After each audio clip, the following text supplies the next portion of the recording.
Depuis des générations, l'âpre lutte qui oppose Arabes et Juifs pour la domination de la Terre Sainte a causé des souffrances indicibles au Moyen-Orient. On affirme souvent que la crise a débuté avec l'émigration juive en Palestine et la création de l'État d'Israël. Pourtant, le conflit a pris racine bien avant, avec le double jeu des Britanniques durant la Première Guerre mondiale. C'est une histoire d'intrigues entre empires rivaux, de stratégies erronées, de promesses contradictoires faites aux Arabes et aux Juifs, ouvrant la succession de bains de sang qui a scellé le sort du Moyen-Orient. La Première Guerre mondiale, les Anglais, les Français et les Russes avaient secrètement prévu de morceler l'Empire ottoman afin d'équilibrer leur visée coloniale.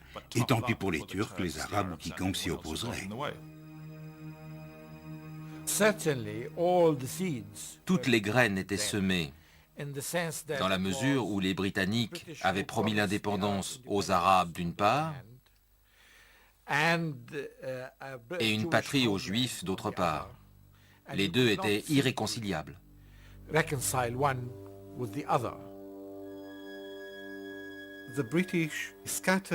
Les Britanniques distribuaient les promesses à tous ceux qui pouvaient leur être utiles, sans penser aux conséquences. La duplicité et le double jeu des Anglais ont beaucoup fait pour installer le conflit en Palestine. Durant un conflit, on n'est pas avare d'offres généreuses pour les futurs accords de paix. Mais lorsqu'on arrive à la table de conférence, à la fin de la guerre, et qu'il faut honorer ses engagements, on doit décider où sont ses intérêts. Les Anglais voyaient le Moyen-Orient comme le rempart occidental de leur domination aux Indes et en Asie en général. La genèse de l'engagement de la Grande-Bretagne au Moyen-Orient et de la lutte qui s'ensuivit entre Juifs et Arabes découle de son passé colonial. Au début du XXe siècle, le roi Édouard VII règne sur un vaste empire dont les intérêts s'étendent dans le monde entier. Les Indes prenaient une importance croissante. Elles étaient le deuxième pilier de la puissance britannique dans le monde. La mobilité de l'armée des Indes garantissait les intérêts et l'influence des Anglais sur le globe. Et bien sûr, le canal de Suez permettait des déplacements rapides. Ils devaient absolument consolider leur position géopolitique en le sécurisant.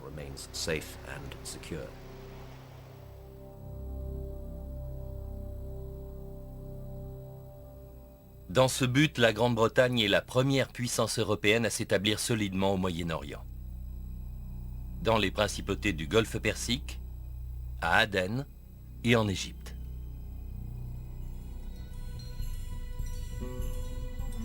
La Grande-Bretagne a annexé l'Égypte après l'avoir prise aux Ottomans en 1882. En 1914, lorsqu'elle en fait un protectorat, le Caire est devenu le centre de sa puissance au Moyen-Orient. La présence de troupes coloniales dans la région est d'une importance stratégique vitale pour l'Angleterre. Car le sultan Mohamed V, qui règne sur l'Empire ottoman, a fait alliance avec sa rivale la plus redoutée, l'Allemagne. Avec l'Empire austro-hongrois, ces pays forment les empires centraux. Trois alliés se dressent devant eux.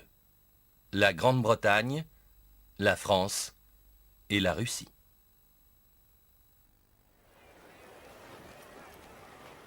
Depuis la capitale des Ottomans, Constantinople, en Turquie, le sultan règne sur le dernier grand empire islamique qui vit la phase finale de son déclin depuis des décennies.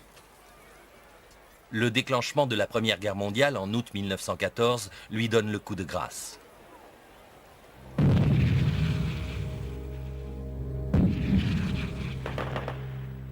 En Europe, l'avance rapide des Allemands est stoppée par les Anglais et les Français sur le front ouest.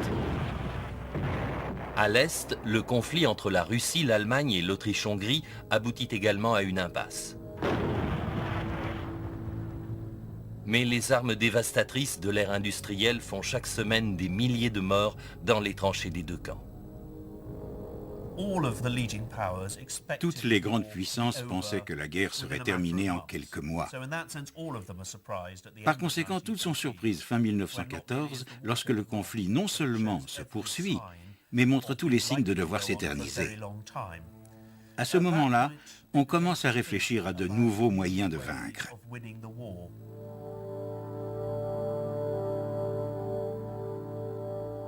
Pour Asquith, le Premier ministre anglais, l'impasse militaire en Europe incite à élargir le conflit.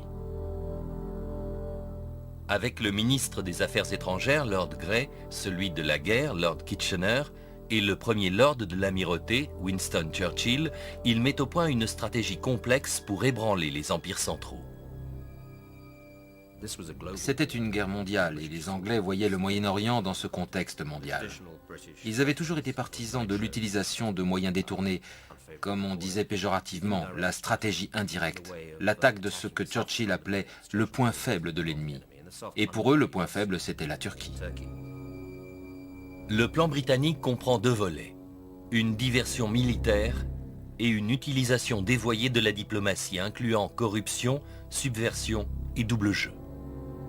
Tous ces moyens sont concentrés sur le maillon faible de l'ennemi, l'Empire des Ottomans. La diplomatie a toujours eu une dimension secrète. Reste à savoir où finit la discrétion et où commence la conspiration. Avant et pendant la Première Guerre mondiale, il y a eu des négociations très intenses entre les grandes puissances coloniales, françaises, russes, anglaises, impliquant aussi les Italiens, sur ce qu'elles feraient à la fin de la guerre quand l'Empire ottoman éclaterait.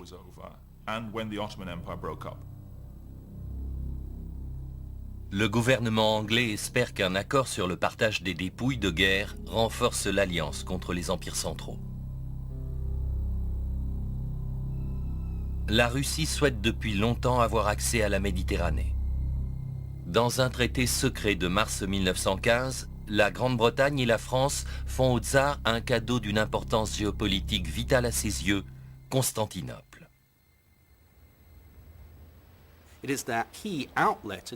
C'est pour les Russes une ouverture essentielle sur le monde et sur la Méditerranée.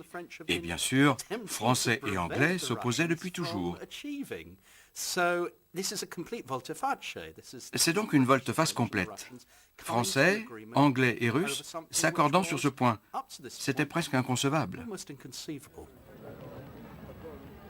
Le roi d'Italie, Victor Emmanuel, est également visé par la corruption. La Grande-Bretagne, la France et la Russie tentent d'inciter l'Italie, État pro-allemand, à se joindre aux Alliés. En avril 1915, un traité secret lui offre une part substantielle du domaine ottoman en Anatolie. C'est une autre puissance qui entre dans l'équation et à qui l'on offre d'étendre son territoire, ce qui, dans des circonstances normales, aurait été impensable. Le cadeau atteint son but. L'Italie rejoint les Alliés et déclare la guerre aux empires centraux en août 1915. La stratégie britannique, qui consiste à atteindre l'ennemi par son talon d'Achille, c'est-à-dire l'Empire ottoman, a un deuxième volet, la subversion. En s'appuyant sur l'opposition intérieure pour l'affaiblir et peut-être même le détruire, la Grande-Bretagne exploite un nouveau mouvement qui balaie l'Empire, le nationalisme. Le nationalisme, l'idée que certains peuples partagent la même identité culturelle et qu'ils doivent être indépendants, s'est répandue au Moyen-Orient et ailleurs dans le monde à la fin du XIXe siècle. Il y avait donc dans l'Empire ottoman les prémices d'un nationalisme turc. La crise atteint son point culminant quand les jeunes Turcs prennent le pouvoir par un coup d'État en 1908 et qu'ils imposent leur langue et leur culture aux Arabes de l'Empire. Mais cela ne fait que réveiller l'intérêt de ces derniers pour leur propre héritage.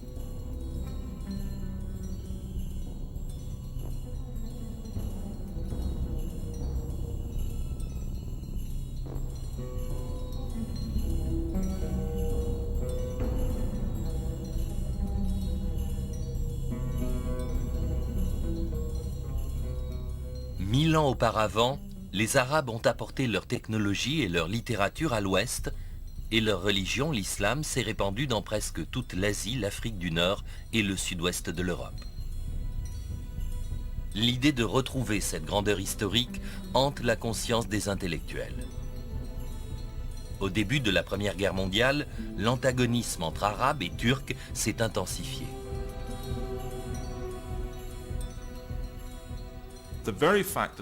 Les Turcs voulaient un empire unifié, mais les Arabes refusaient d'en faire partie.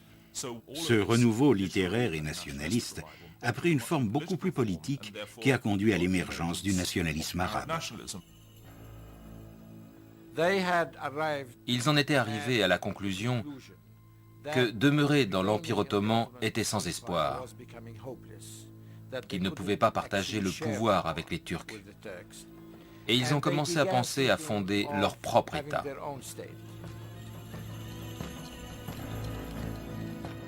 Été 1915. Les services de renseignement anglais confirment que le mouvement nationaliste arabe représente la brèche que le gouvernement attendait. La Grande-Bretagne et son alliée française envoient des officiers pour sonder les chefs de tribu. Les Français et les Anglais ont entrepris de séduire différents chefs arabes. Ils leur disaient « Rangez-vous à nos côtés et nous vous donnerons l'indépendance. Quittez les Ottomans ». Et plusieurs ont été tentés. S'ils pensaient vraiment y gagner leur indépendance, pourquoi ne pas prendre le parti des Européens contre les Ottomans ? L'idée est d'inciter les Arabes à la révolte contre leur suzerain et de créer une diversion, ce qui bloquerait les empires centraux au Moyen-Orient.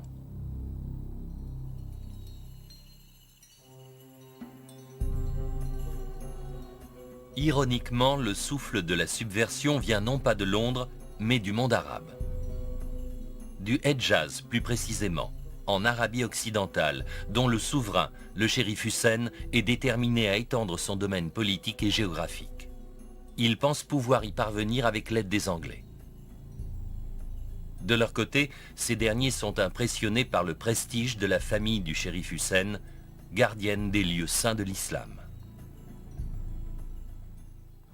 C'étaient les Hachémites. Ils descendaient de la famille de Mahomet. Ils étaient les Bani Hachem, les fils de Hachem, et le shérif Hussein était leur chef. Il était responsable de la Mecque et de Médine. Bien qu'il ait travaillé pour les Ottomans avant la guerre, une fois les hostilités déclarées, il a saisi sa chance. Une chance aussi pour les Anglais, qui voient dans le soutien au shérif Hussein un moyen de menacer l'emprise ottomane sur la direction politique du monde islamique, le califat. Les Britanniques, parce qu'ils combattaient les Ottomans et que ceux-ci se disaient les vrais représentants de l'islam, voulaient un contre-pouvoir. Et ils l'ont trouvé en la personne du shérif Hussein, descendant du prophète. Mais ce dernier parlait de libérer les terres arabes, de bâtir un nouvel État national. Il voulait être le roi de tous les Arabes, pas seulement de l'Arabie. En juillet 1915, le shérif Hussein fait parvenir un message à Sir Henry McMahon, le haut-commissaire britannique au Caire. Il offre de lever une armée considérable contre les Ottomans en échange du soutien anglais à l'indépendance arabe.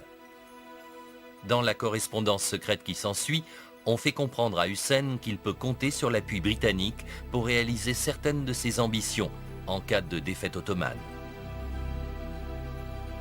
Cette lettre du 26 octobre 1915 souligne les points principaux de l'accord.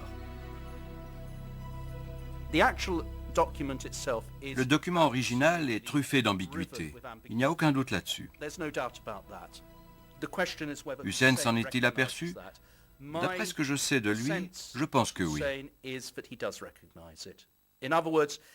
En d'autres termes, il n'est pas dupe. Il est parfaitement conscient que s'il veut créer un empire arabe moderne, il devra lui donner des moyens logistiques et économiques. Et cela ne peut venir que du monde extérieur.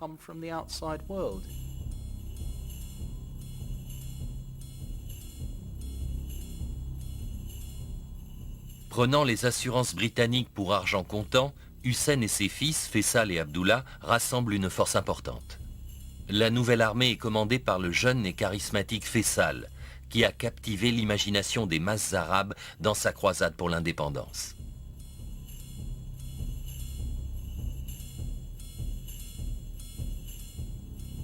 Mais au moment même où Hussein et Faisal mobilisent leurs troupes, les Anglais se préparent à les duper. À Londres, au printemps 1916, l'Angleterre négocie avec la France la future carte du Moyen-Orient. Derrière des portes closes, Sir Mark Sykes, du ministère des Affaires étrangères britannique, rencontre son homologue français, François-Georges Picot. En cas de victoire, les Anglais savent qu'il est indispensable d'offrir à la France une part des dépouilles de l'Empire ottoman. Du côté anglais, on était conscient que les Français avaient fait de tels sacrifices qu'on ne pouvait ignorer leurs ambitions.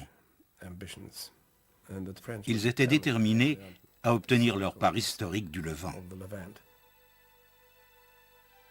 Campés devant la carte du Proche-Orient, Sykes et Picot délimitent eux-mêmes les régions qu'ils souhaitent voir sous leur contrôle. Leur marché secret est un véritable dépeçage de la région. Dans la zone A pour les Français et B pour les Anglais, les puissances coloniales comptent exercer le pouvoir indirectement. Elles nommeront des conseillers et prendront en charge les finances dans leurs sphères d'influence respectives. Ensuite, il y a la région colorée en bleu, qui doit être administrée directement par la France. Elle comprend ce qu'on appelle à l'époque la Grande Syrie, où les Français ont une longue histoire d'intérêts commerciaux et religieux. Quant à la partie en rose, connue comme l'Irak, avec ses ports stratégiques, ses chemins de fer et son pétrole, elle sera sous l'autorité britannique. La zone en jaune représente la Palestine. On compte en faire une zone internationale à l'exclusion de Haïfa.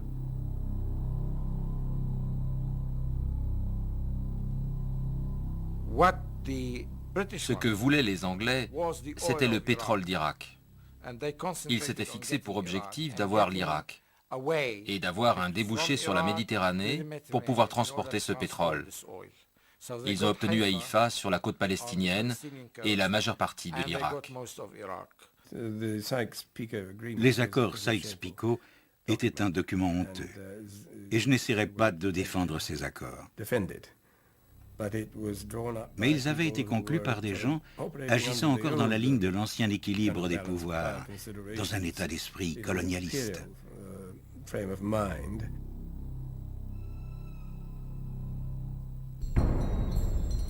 Ignorant ce qui se trame derrière leur dos, Hussein et Faisal proclament l'indépendance et en juin 1916, ils attaquent les troupes turques. C'est le début de la révolte arabe contre les Ottomans.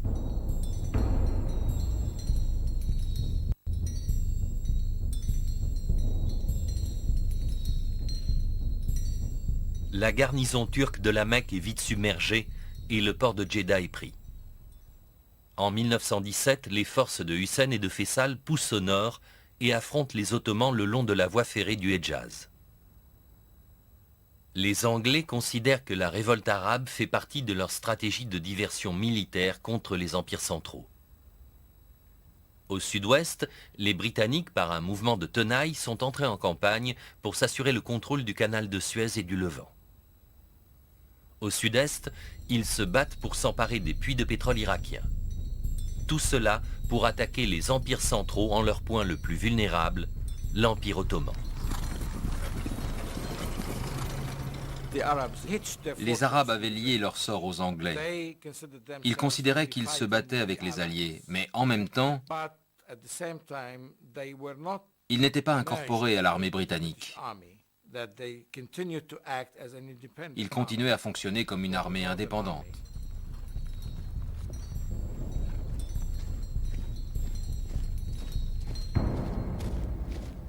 Tandis que l'armée arabe avance vers le nord, le général anglais Allenby traverse le canal de Suez et au printemps 1917, ses troupes atteignent les limites de la Palestine.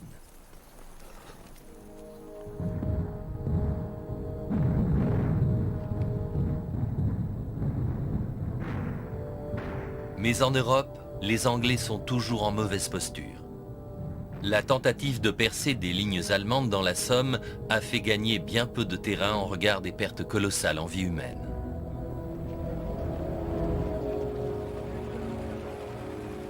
Londres a connu de grands changements politiques. Le nouveau Premier ministre, Lloyd George, pense que l'effort de guerre de l'Entente a besoin d'un nouvel élan.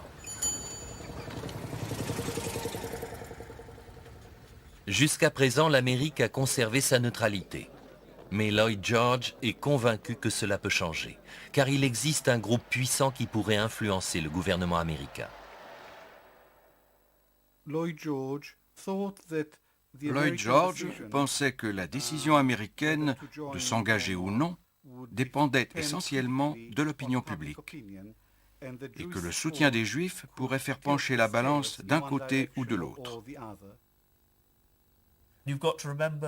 Rappelez-vous que le ministère des Affaires étrangères anglais surestime largement le pouvoir de la communauté juive internationale, en particulier celui des riches élites de la finance et du commerce. Ce qu'il y a d'extraordinaire dans cette situation, c'est que les Britanniques en particulier voient le monde juif comme une entité collective monolithique. Dans cette optique, ils commencent à considérer le rôle des Juifs pendant la guerre comme un élément potentiellement important. Et du point de vue des Alliés, autre fait remarquable, cette entité monolithique est pro-allemande. De nombreux Juifs de la haute société allemande ont en effet des relations privilégiées avec le ministère des Affaires étrangères du Kaiser. Un nouveau mouvement nationaliste juif, le sionisme, a établi son quartier général à Berlin. Le sionisme est né dans les années 1880, avec la publication par Theodor Herzl d'un livre prônant la création d'un État juif. L'ouvrage fait sensation chez les intellectuels d'Allemagne, d'Autriche et de Russie, qui partagent son indignation devant l'intensification du sentiment anti-juif.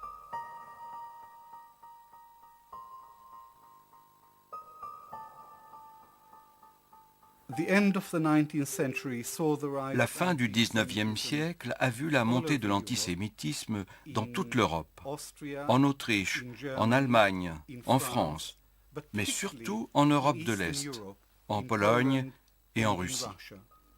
Les pogroms contre les Juifs en Russie avaient entraîné l'établissement des Rovevei Zion, les amants de Sion,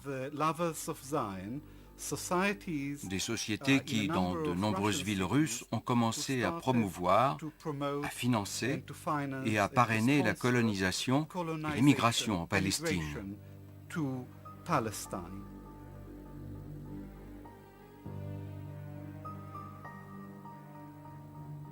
Herzl était arrivé à la conclusion que les Juifs n'étaient en sécurité nulle part en Europe et que la seule solution était qu'ils aient leur propre État sur lequel ils pourraient exercer leur souveraineté et où ils ne seraient pas une minorité.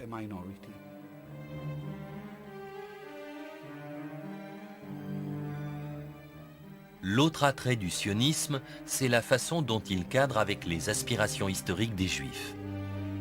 Éparpillés à travers le monde depuis la destruction du Temple de Jérusalem au 1er siècle de notre ère, de nombreux Juifs chérissent l'idée de retourner un jour vers la terre promise des Écritures.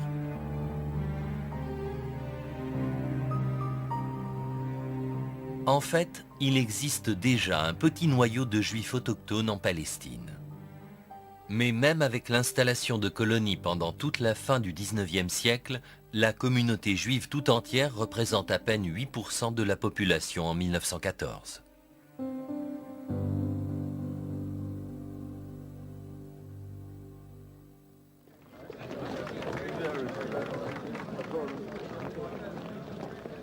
Chaim Weizmann, le leader sioniste anglais, fait pression sur le gouvernement.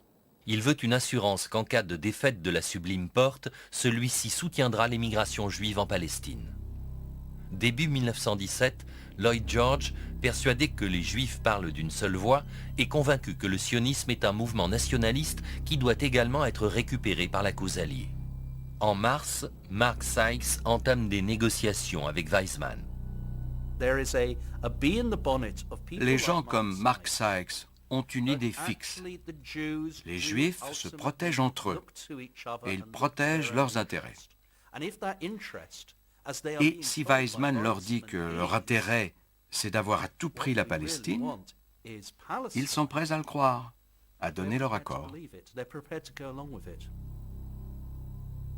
Alors que les négociations avec Weizmann se poursuivent au fil des mois, les Alliés accumulent les revers militaires.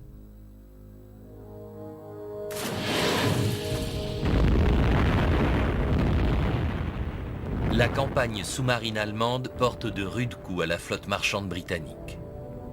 Et malgré l'entrée en guerre des États-Unis aux côtés des Alliés, le président Woodrow Wilson n'est pas disposé à envoyer des troupes nombreuses.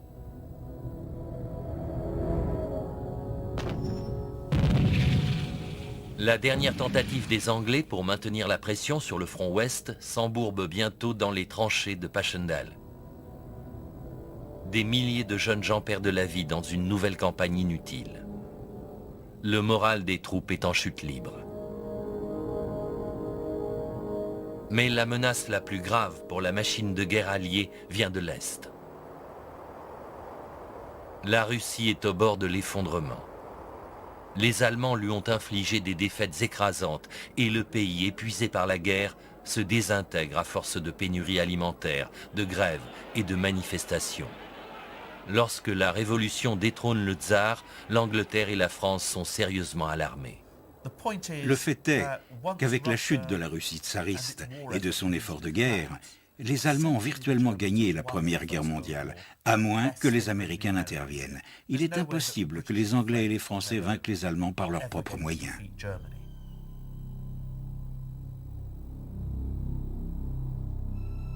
En octobre, le gouvernement britannique reçoit un rapport des services secrets évoquant l'influence prépondérante des Juifs à la direction du parti bolchevique, le nouveau mouvement révolutionnaire devenant la force dominante en Russie. Lloyd George craint que les communistes ne se désengagent du conflit. Les Américains refusant toujours d'envoyer des troupes suffisantes, il sait qu'il est temps d'agir. Il enjoint à son ministre des Affaires étrangères, Arthur Balfour, de faire une promesse de nature à séduire les Juifs. Le gouvernement de Sa Majesté envisage favorablement l'établissement en Palestine d'un foyer national pour le peuple juif et emploiera tous ses efforts pour faciliter la réalisation de cet objectif. La déclaration Balfour est publiée le 2 novembre 1917, au moment même où les troupes britanniques occupent la Palestine. Je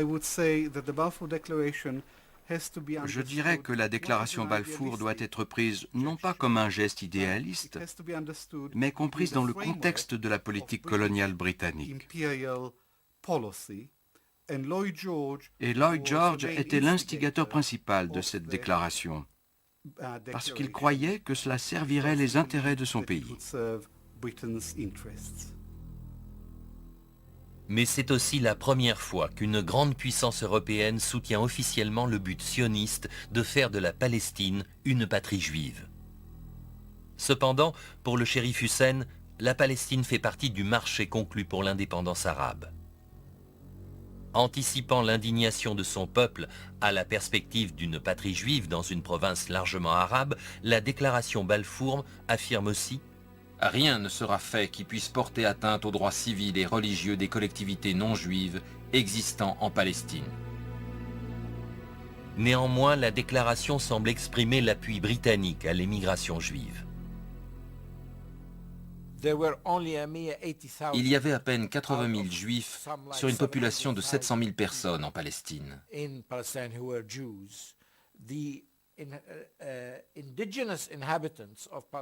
Ils appelaient les Palestiniens autochtones des habitants non juifs.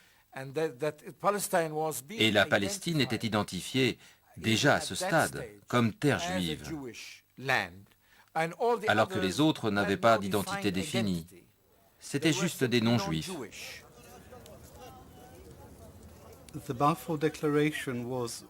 La déclaration Balfour était ce qu'elle était, une déclaration. Ce n'était pas un traité, ce n'était pas un accord signé. C'était une déclaration soutenant l'établissement d'un foyer national pour le peuple juif en Palestine.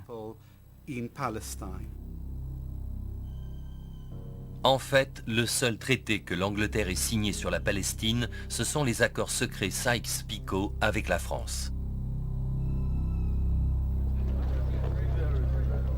Le 7 novembre, quelques jours après la déclaration Balfour, les bolcheviks prennent le pouvoir en Russie. Lloyd George espère qu'elle aura l'effet escompté, apaiser les juifs de la direction du parti. Que sont-ils censés vouloir à tout prix en tant que juifs? La Palestine. C'est un postulat parfaitement illogique. Ça n'a aucun sens parce que ces gens, on pense à Trotsky, Zinoviev, à Yaffe, à certains grands leaders de la révolution russe d'octobre, ces gens, bien sûr, sont des internationalistes. Il y avait 15 à 20 juifs aux échelons supérieurs du parti. La plupart étaient antisionistes. Et après qu'ils aient pris le pouvoir, ils ont publié une déclaration disant que le sionisme était un complot capitaliste, une idée capitaliste. Le rapport peu fiable des services secrets sur lequel Lloyd George base sa stratégie va avoir des répercussions majeures pour la Grande-Bretagne. En quelques semaines, les nouveaux chefs de la Russie font exactement le contraire de ce qu'il attend. Ils se désengagent du conflit, ouvrent les archives du ministère des Affaires étrangères tsariste et rendent publics les traités secrets. Ces traités que les Anglais ont manigancés avec leurs alliés pour dépecer l'Empire ottoman et dont les Russes étaient partie prenante. Bien entendu, c'était très embarrassant pour les alliés occidentaux. Ils avaient conclu toutes sortes de marchés en coulisses, dans lesquels ils s'étaient distribués de grandes parties du monde, tout en criant sur les toits qu'ils faisaient la guerre pour défendre la démocratie, et aussi bien sûr en affirmant, entre autres aux Arabes, qu'ils soutenaient le droit à l'autodétermination pour les peuples de l'Empire ottoman. La publication des traités secrets par les bolcheviks a créé une énorme suspicion dans le monde arabe. Le shérif Hussein et les autres ont dit « Qu'est-ce qui se passe? Pourquoi ne nous donnez-vous pas l'indépendance et pourquoi sommes-nous divisés en zone A et zone B ?» Les Arabes ont compris alors que non seulement les Anglais avaient leurs propres intérêts, les ports de Palestine et d'Irak, mais qu'ils avaient aussi promis bien des choses aux Français.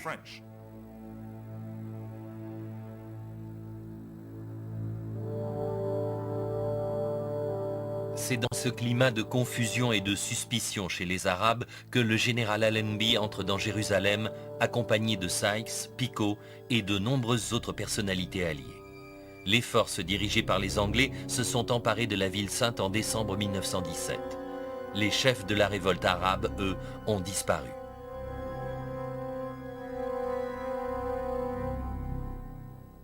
Craignant que Hussein et Faisal ne perdent courage, le gouvernement leur envoie un message réaffirmant l'engagement britannique en faveur de l'indépendance arabe.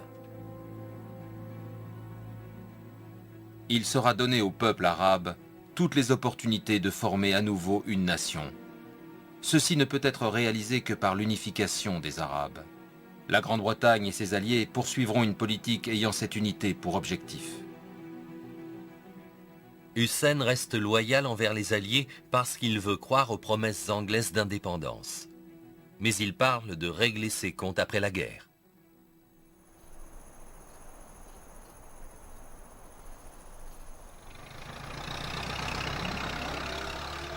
De son côté, Allenby compte toujours sur le soutien arabe dans le conflit contre les Ottomans.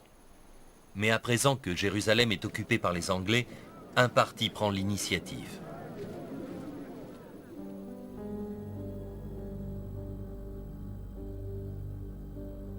En avril 1918, Chaim Weizmann et la Commission internationale sioniste viennent en Palestine poser les fondations d'une université hébraïque. Ils espèrent qu'elle deviendra le centre intellectuel du sionisme. Mais la visite de Weizmann cause de vives inquiétudes et une grande indignation dans la population arabe. Et quand il rencontre le général Allenby avec le grand rabbin de Jérusalem, il semble bien que l'Angleterre se prépare à honorer la déclaration Balfour.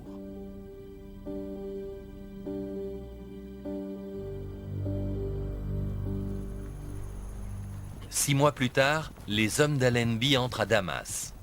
Avec leur allié, l'armée du nord de Faisal, ils ont repoussé les troupes ottomanes à travers la Palestine jusqu'en Syrie.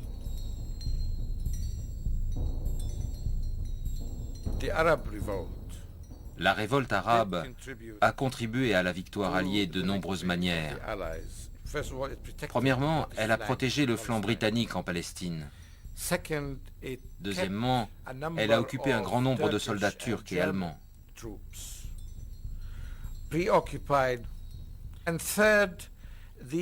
Et troisièmement, les Anglais n'auraient jamais pu légitimer ce qu'ils faisaient sans l'aval d'une force arabe spécifique.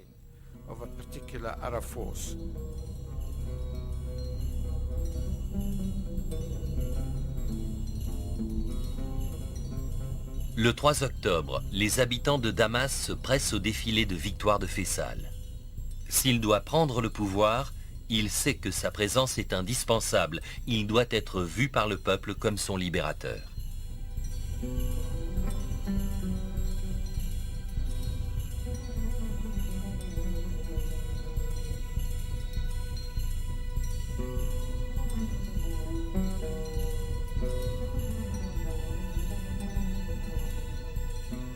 Cependant, lorsqu'il rencontre le général Allenby un peu plus tard, à l'hôtel Victoria, celui-ci prévient Faisal que son pouvoir en Syrie sera limité. À ce moment-là, les Anglais savaient qu'ils allaient donner la Syrie à la France. Ils ne pouvaient donc pas accepter Faisal comme souverain légitime. Tout ce qu'ils pouvaient faire, c'était lui payer son salaire et les frais de son armée et de son administration.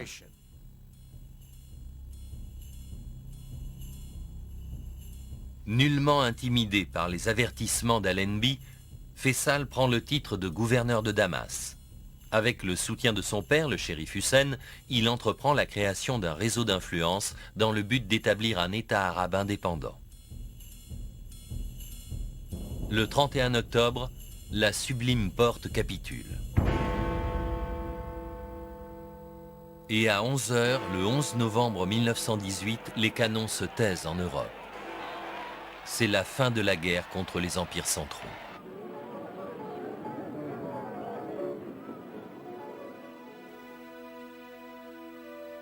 La conférence de la paix de Versailles s'ouvre en janvier 1919.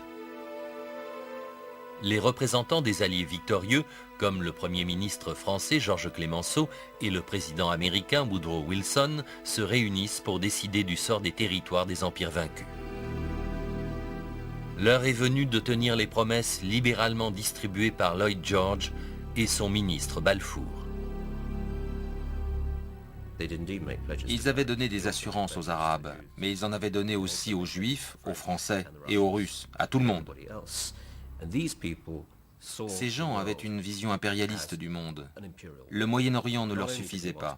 Ils voulaient aussi démembrer la Russie. C'était la dernière bonne occasion pour les puissances coloniales de se tailler la part du lion, surtout qu'il n'y avait personne pour les arrêter. Mais l'Angleterre et sa vieille alliée, la France, se heurtent au président Wilson et à sa vision d'un nouvel ordre mondial encourageant l'autodétermination nationale. À partir du moment où l'indépendance avait semblé possible, ce principe de l'autodétermination défendu par les Américains allait être étendu à tous les peuples libérés des anciens empires, ceux des Habsbourg et des Ottomans. Ce que voulaient les Palestiniens, c'était un État indépendant. Faisal vient de Damas plaider la cause arabe. Mais l'avenir de la Palestine et du Moyen-Orient fait partie des promesses faites par l'Angleterre à la France dans le découpage Sykes-Picot.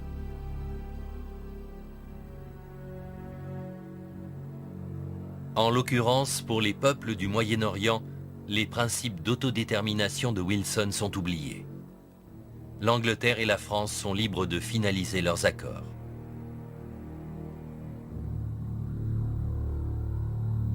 Mais que deviennent les promesses des Anglais aux Juifs à propos de la Palestine? À Versailles, au cours des négociations avec les États-Unis, la France et l'Italie, Balfour écrit dans une note confidentielle « Les 4 grandes puissances sont engagées en faveur du sionisme. Et le sionisme, bon ou mauvais, est ancré dans des traditions millénaires, dans des besoins actuels, et dans des espoirs futurs d'une bien plus grande importance que les désirs ou les préjugés des 700 000 Arabes qui vivent sur cette terre antique. Cela ressemble à une pleine adhésion au sionisme. Pourtant, quelques articles plus loin, Balfour sous-entend des intentions beaucoup plus cyniques. En ce qui concerne la Palestine, les puissances n'ont fait aucune déclaration de politique, du moins par écrit, qu'elles n'aient toujours eu l'intention de violer.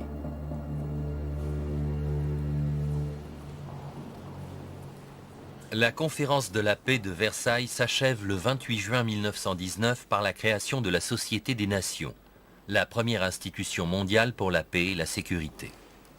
Le traité précise que les territoires arabes et autres, cédés par l'Empire ottoman défait, seront administrés par mandat, ce qui signifie que la Grande-Bretagne et la France ont tout pouvoir d'imposer leur autorité sur ces pays.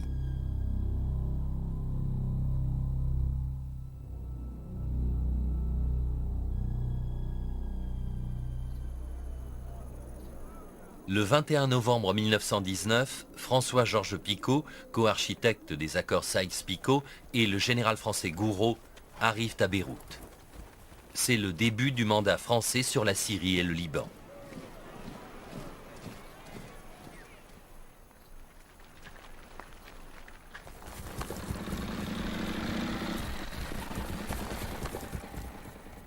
Les forces britanniques qui occupaient la région depuis qu'elles en avaient chassé les Turcs durant les derniers mois de la guerre transmettent le pouvoir aux Français, honorant ainsi leurs engagements.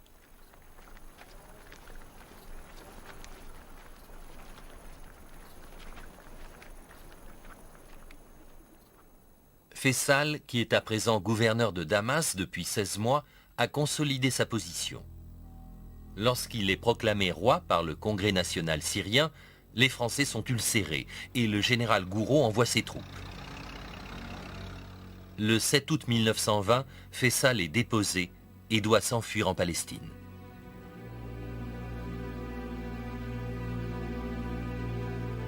Pour les Européens, la promesse d'un État unique et indépendant faite au shérif Hussein et à son fils n'est plus qu'un vague souvenir. La question des sphères d'influence signifiait que cette prétendue volonté d'accepter un État arabe unique était sérieusement chancelante. De plus, la réalité de l'établissement d'une zone française et d'une zone anglaise revenait à planter les graines de la partition. Il y avait donc deux facteurs, le refus de l'indépendance et le refus de l'unité de la région. Les frontières et les gouvernements des États du Moyen-Orient qui se dessinent portent la marque des accords Sykes-Picot. Le mandat français Syrie-Liban comprend la moitié de l'ancienne province ottomane de Grande Syrie. L'autre moitié passe sous mandat britannique. C'est la Transjordanie et la Palestine. À l'est, la région de la Mésopotamie, avec les champs de pétrole de Mossoul, est donnée aux Anglais. C'est le mandat sur l'Irak. C'est toute l'importance des accords Sykes-Picot. Diviser ce qu'on appelait le croissant fertile entre l'Irak et la Syrie et laisser les Anglais avoir accès au pétrole de la région pour qu'ils puissent l'exploiter.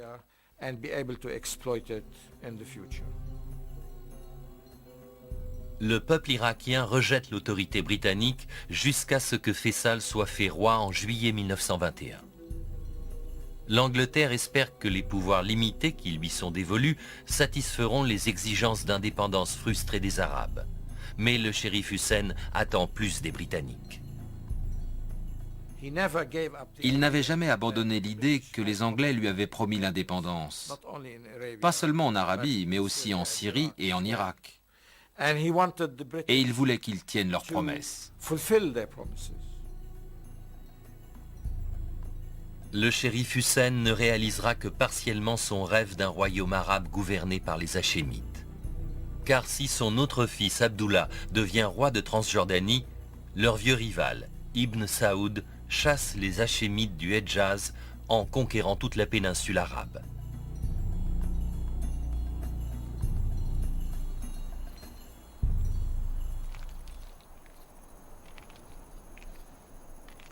Un gouvernement britannique s'est établi à Jérusalem au printemps 1920. Il n'y a aucun signe de transmission du pouvoir à la Palestine.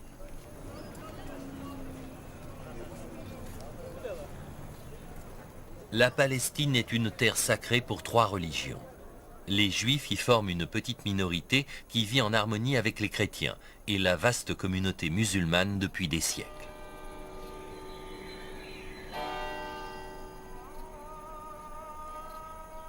Mais la déclaration Balfour promettant un foyer en Palestine au peuple juif a été incorporée au mandat britannique à Versailles. Le pays est donc ouvert à une nouvelle immigration juive venue d'Europe.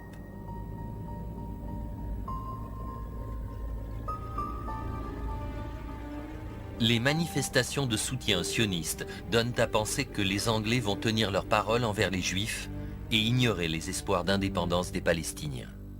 Les Arabes avaient de solides arguments, mais de très mauvais avocats. Les sionistes avaient des arguments, pas aussi bons que ceux des Arabes, mais leurs avocats étaient brillants.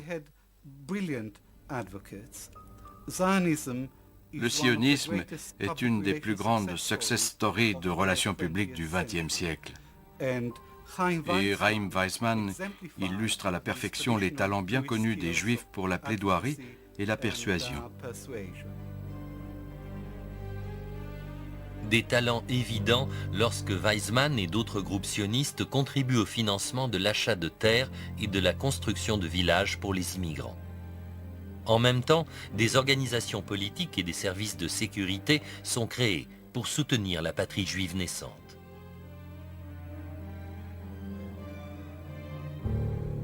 La communauté arabe de Palestine est ulcérée.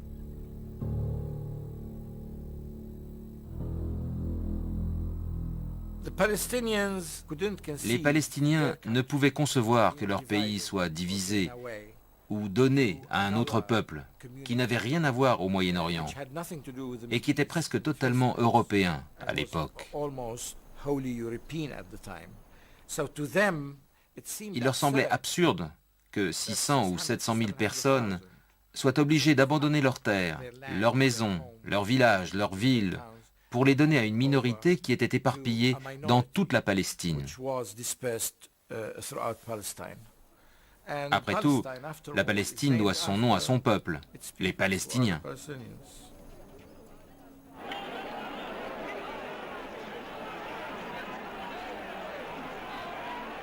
En 1925, Arthur Balfour visite les nouvelles colonies juives de Palestine. Bien qu'il soit fêté comme un héros de la cause sioniste, l'immigration des Juifs européens va avoir des conséquences imprévues sur la domination britannique dans le pays. À mon avis, la déclaration Balfour a été l'une des plus graves erreurs de l'histoire coloniale britannique. Elle engageait l'Angleterre à soutenir le nationalisme juif en Palestine après la guerre et ne lui a rapporté aucun bénéfice immédiat.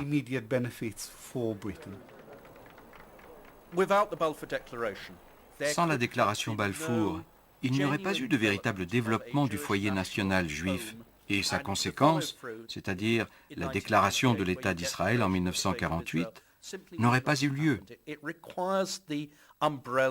Le parapluie anglais devait être déployé pour soutenir le foyer national juif naissant, essentiellement au niveau militaire.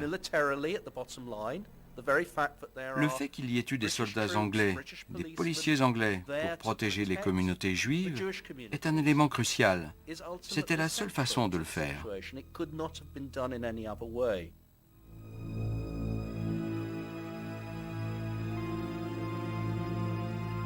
Pendant les années 30 et 40, années de la persécution nazie et de l'Holocauste, l'immigration juive en Palestine augmente rapidement. Mais ce qui est perçu comme une incursion étrangère par les Arabes et comme l'accomplissement d'un devoir historique par les Juifs mène rapidement à la polarisation et à la violence.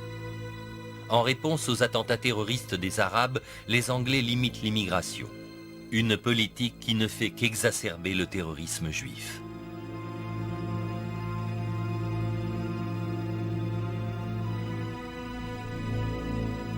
C'est dans ce contexte que la Grande-Bretagne se dessaisit de son mandat et que l'État d'Israël naît en 1948. Les stratégies employées par l'Angleterre pour gagner la Première Guerre mondiale ont ouvert un abîme entre Arabes et Juifs. La conséquence la plus grave de la politique anglaise durant la guerre a été d'encourager à la fois le nationalisme arabe et le nationalisme juif. Après la Première Guerre mondiale, la Grande-Bretagne s'est retrouvée avec un héritage de double jeu et de trahison qui allait la hanter pendant longtemps. Il est évident que cela a joué un rôle dans la division du monde arabe en plusieurs États, dans la création de l'État d'Israël et dans la frustration des attentes des Arabes. Ce serait une erreur de prendre les accords Sykes-Picot comme excuse pour les problèmes actuels du Moyen-Orient. Mais oui, ce que nous voyons aujourd'hui résulte des doubles jeux de la Première Guerre mondiale et des espoirs frustrés de cette période.